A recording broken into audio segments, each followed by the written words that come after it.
आज तिमीसँग सब थोक छ भनेर किन घमण्ड गर्छौ के? आज तिमीसँग सब थोक छ भनेर किन यति धेरै घमण्ड देखाउँछौ?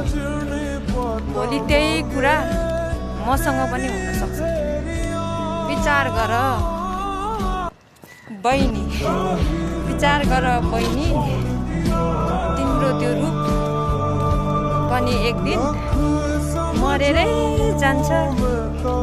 कति घमण्ड गर्छौ तिमी, कति घमण्ड गर्छौ तिमी, तिम्रो त्यो घमण्ड पनि एक दिन मरेरै जाने हो क्या।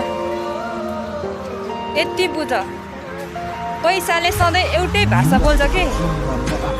आज मलाई बचायौ भने म तिमीलाई भोलि बचाउँछु भनेर मेरो पनि तिमीलाई त्यही हो बहिनी डाइलग। आज तिमीसँग भएको कुरा भोलि मसँग पनि हुन सक्छ। विचार पुऱ्याएर ध्यान दिएर बोल बहिनी।